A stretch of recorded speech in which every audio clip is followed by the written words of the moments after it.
Yo, what's up? This your boy Donnell Jones, and you tuned into The Biz with my boy D.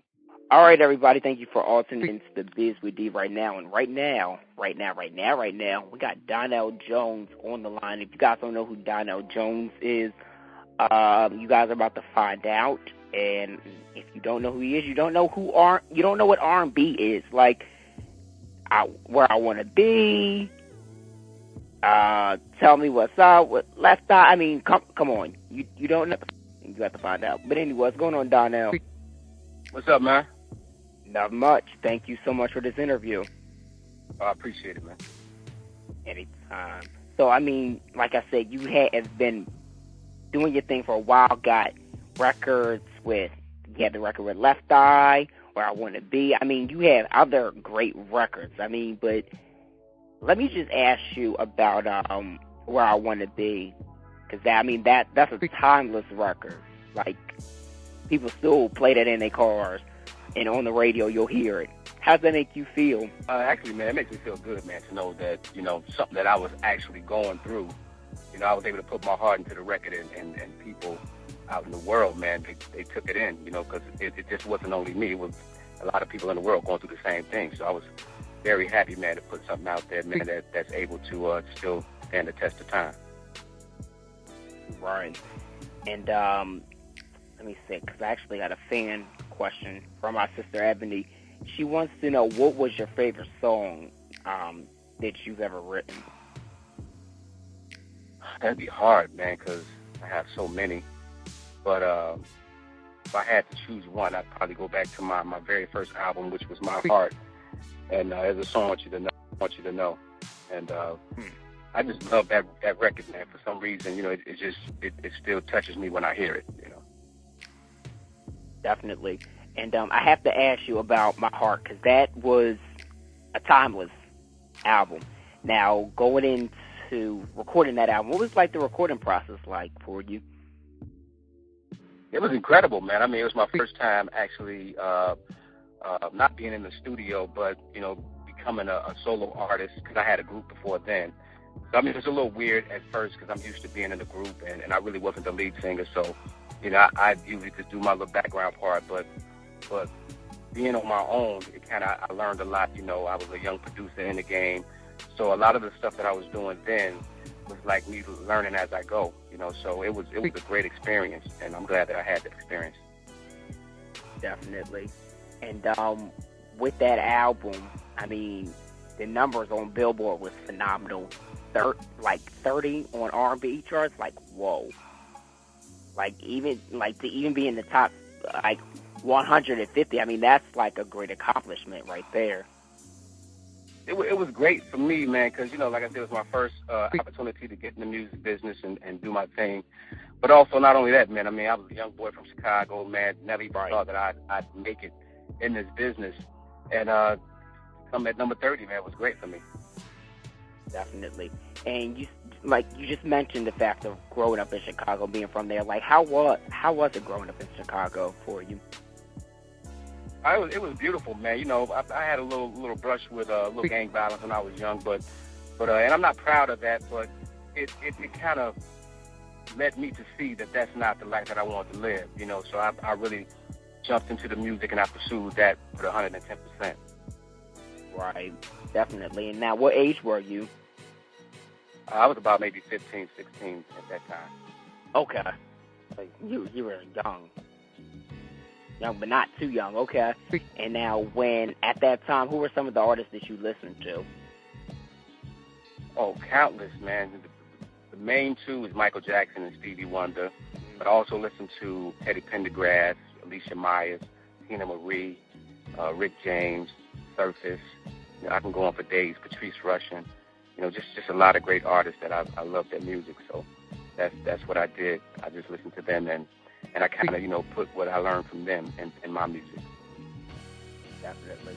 Now, it's funny that you mentioned Stevie Wonder, because a fan of yours, but a listener of mine, actually sent a text message to me just now, and they said that you were a fan of Stevie Wonder. Now, they want to know which song is your favorite by Stevie Wonder that you wish was your own? What my favorite song by Stevie Wonder would have to be "Ribbon in the Sky," but I actually ended up remaking one of Stevie Wonder's songs. So, and that song really did well for me. So I'd have to say I did one of the songs that I loved, but my favorite was "Ribbon in the Sky." Okay, that's what's up. That's what's up. Now I know that you're with E1 right now. Back in 2010, you dropped the album. Let's kind of talk about that phenomenal album, Lyrics, and how you came up with the concept behind it. Because I mean, it's a dope album. Lyrics, man, was an album that I pretty much wrote, and it was basically it was about, a lot of it was about the cheating aspect of love. Where you got the woman who is cheating on her man, and also you got the man who's cheating on his woman. But it's like, imagine if it was you who was being cheated on. And you just got so many aspects of love in that particular album, but it was mainly about the cheating aspect of love. Right. Now, you mentioned cheating. Now, do you feel like nowadays that women are the ones that do let me say that again. Do you feel like women nowadays do the most cheating, or is it still, as they like to say, men? You know what? I think it's equally. You know what I'm saying? I think since the test of time, I don't think it's been men or women. I think it's both equally. You got to have somebody to cheat with. So it's both. You really can't say one over the other. I just think the women are a little bit smarter with their cheating.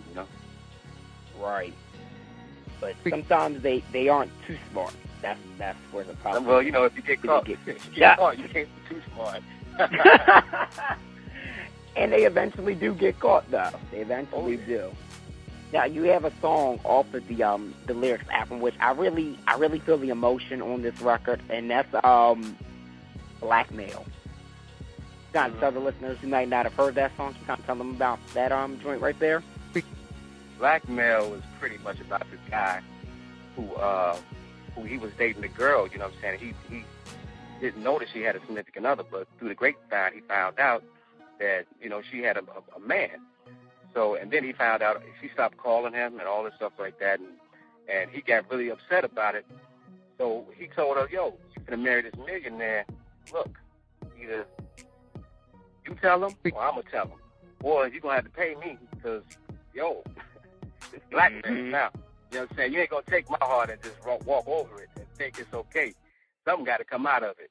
You know what I'm saying? Right. And that's what a lot of people do, man. I just felt like I wanted to write a song about it. I know it hadn't been touched on before, so I felt like, let me write a song and make it a little intriguing.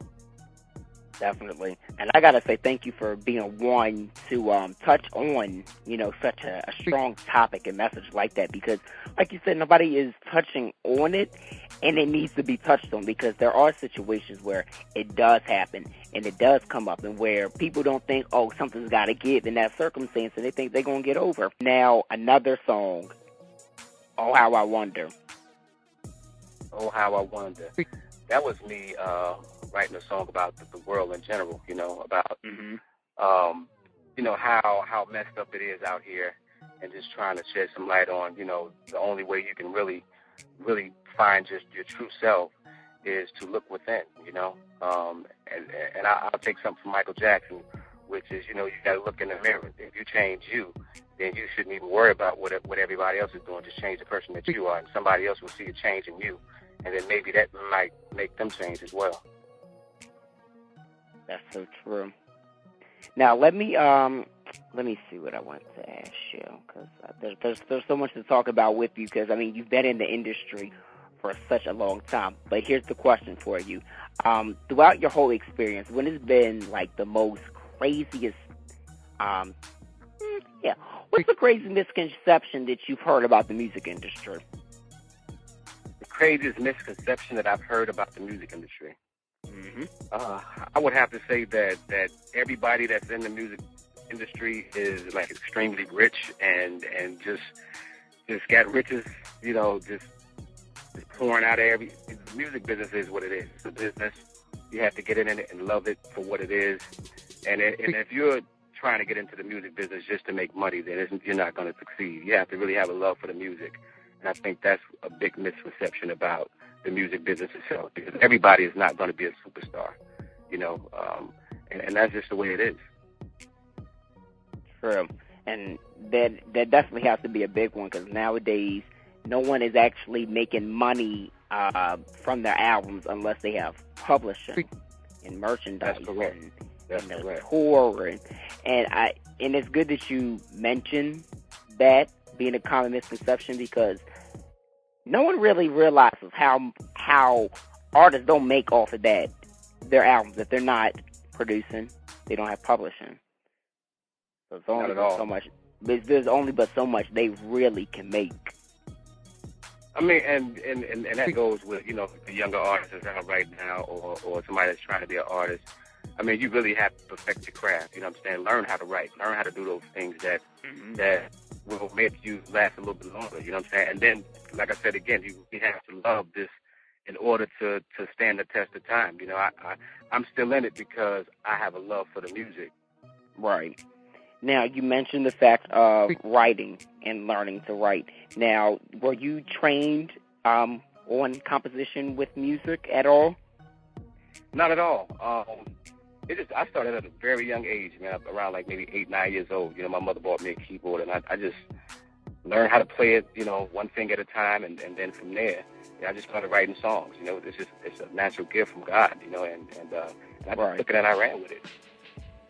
That's amazing. And now, when you write your songs, where do you draw inspiration for it? Majority of my songs come from personal experiences, things that I've actually went through, and to me, I think those are the songs that last a long time, because the person can feel your soul. You putting a part of you in that record. You know, I can sing it in a certain kind of way because I really felt that emotion when it really happened, you know. So to me, that's what really makes a song. Okay. So now, with that being said, are most of the songs that are on lyrics inspired by true life experience?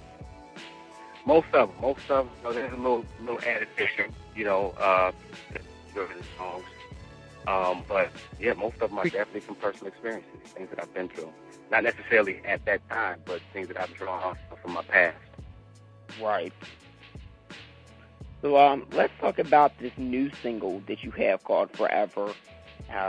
Phenomenal video, phenomenal record. I just love the concept and how you're really progressing with the R&B side of music and just really bringing it back.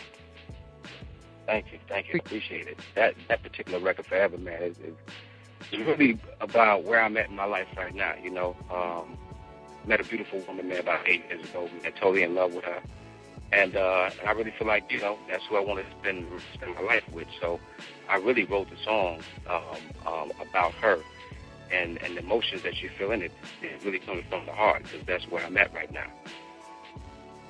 Absolutely. And you're also a father, from what I understand. I'm a father of 5, and I have 5 daughters. Wow. 5 daughters, age ranging from 21 all the way down to 5. Wow. I didn't know that. That's one thing I didn't know. How do you enjoy being a father? I love it. I can't complain. I love it, man. I mean, you know, it's to me, it's nothing more special, man, than having somebody got to make sure that their life is great. Not only yours, but you just make sure that they got something to look forward to in the future. Absolutely, and that's a beautiful thing to hear. Now, do you you and your wife plan on having any more kids, or are y'all done? I'm done. I can't do it, man. I tried 5 times to have a son, and it didn't work, so I'm happy with what I got. No more for me, man. Oh, my goodness. Well, maybe if y'all try one more time, you might get that boy. You never know. Hey, man. Can't do it.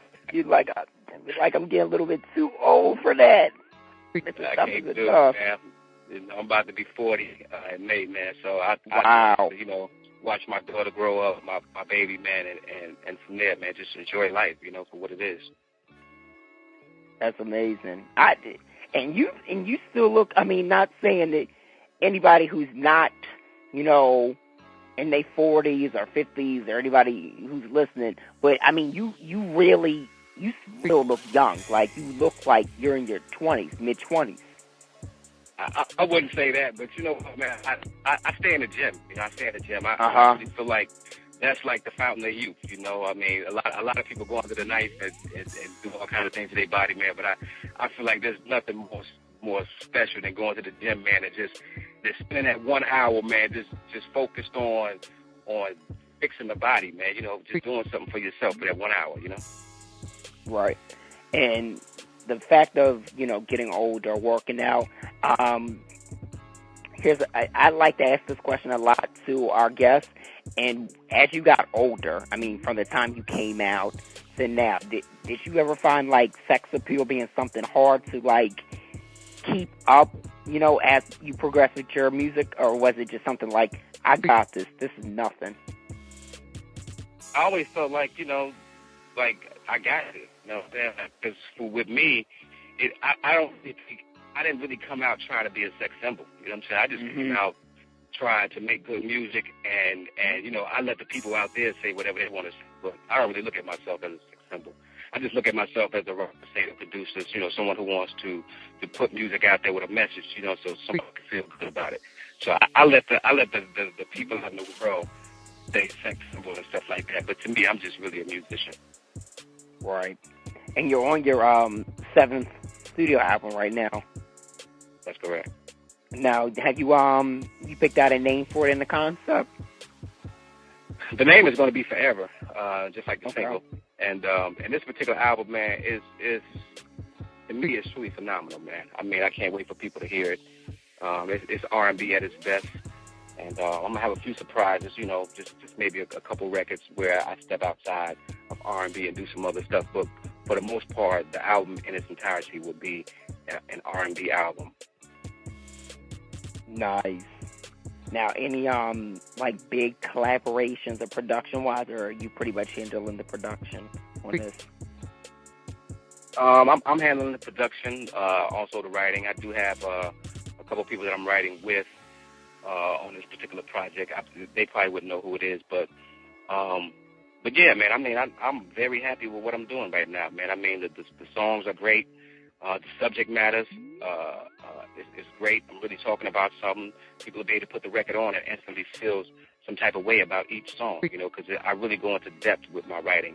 It's not just based on you know, just sex itself. There's right. Other things that's involved in that process that people really don't explain in records, man. And that, you know, and I want to do that. Mm-hmm. Yeah, and it's important too, because nowadays, like you said, people are just putting out records about sex and, I mean, other things that you didn't even mention they're talking about. And, you know, we need to just go hone into the positive things. Exactly. That make, you know, sex come afterwards and all that other stuff. Like, you know, let's revert back. And I think that's the problem in the industry right now. People aren't reverting back to what was good. Well, you know, to me, man, love ain't going nowhere, man. And there's so many different aspects of love, and sex is just one of them. But there's so many different types of love, man, that there's so many things you can write about just besides that. You know, I know people want to hear that, you know, and it's good, but when you can listen to a record, man, and actually, man, just go inside yourself and start thinking about other things, then to me, that's a record, man. It most definitely is. And so the album comes out in June, right? June 18th. Wow. Any plans of going on tour with this album? Definitely going on tour. We're going to start out and do a little promotional tour just to get the word out, you know, let the fans come in and hang out, man, kiss babies, man, shake hands, you know, and just really enjoy this run, man. I mean, you know, it's a beautiful thing, man. I mean, I've been in this business, man, since I was like 19 years old, you know, so I'm just happy, man, that I'm still able to do what I do. Right. Yeah, I mean, it's definitely a blessing because, you know, there have been artists that were out when you were out as well, R&B artists to be more particular, actually, to be exact, but they're not out. So, I mean, it's good that people still want to hear your music and that, you know, the demand is there and that you still have the passion for it because, like I said, you are one of the R&B artists that made timeless music and still do to today. So, if you can do one type of television show, what would it be? If it could be between reality TV or a sitcom, what would it be? I'd rather do sitcom. You know, I'm not really into the reality thing. I think that, you know, reality TV portrays the bad side of people. You know, and it's all in the way they edit it. You know, you might see something good in a person, but they'll edit it and make it look like that person is totally different than what they really are. So I'd rather take the sitcom. Right. I would too. Because that editing is something, I mean, especially like the shows like the Love and Hip Hop. They got the new show, The Gossip Game. I mean, it's crazy. They got Angela Yee looking like she crazy on there when she really is. Exactly. You know, so I'd rather take the other route, man. Even though I know it's cool. A lot of people are on TV that really probably wouldn't get a chance to be on TV, but at the end of the day, it's not a good thing because it's making them look crazy. Besides the album Forever that's coming out in June, what other things do you have in the works besides, you know, the promotional tour? You got any fashion lines coming out? Any like mixtapes before the album? Anything else? No, we don't have any mixtapes or anything else coming out, man. My main focus is, you know, from the beginning has been focus on the music, and that's what I've been doing, man. Just focusing on the music and trying to put good stuff out there. You know, I don't know if we'll do a mixtape. We'll probably do something, but there's nothing in the works at this point right now. Okay, so probably something later down the line, more than likely. Correct. Okay, that's what's up. That's what's up. Well, Donnell, thank you so much for this interview. I mean, it definitely is an honor to have you on the show and be speaking with you. I'm definitely looking forward to the album, and we will definitely be playing Forever, telling everybody they need to go buy it. Check out the video on YouTube, which people need to go do right now. So if you don't want to continue listening to my mouth ramble, do something useful and go check out the video for Forever right now. Appreciate it, man. Thanks for your time, bro. Anytime. So where can all the listeners keep up to date with you? Y'all can keep up with me on twitter.com/DonnellJones96. Same URL for Facebook, DonnellJones96. And, you know, just hit me up, you know what I'm saying? And I'll definitely be putting dates on there and letting people know what I'm doing, where I'm going, and you know, what life is like for me. Definitely. Well, keep us up to date with everything. I will send you my Twitter and everything once we get off the line. And let me know when you come to Philly or New York or, well, you're in Atlanta, so I'm sure you'll probably do like a show in Atlanta and just, you know, let me know because I definitely want to come through. For sure, man. I appreciate it, bro.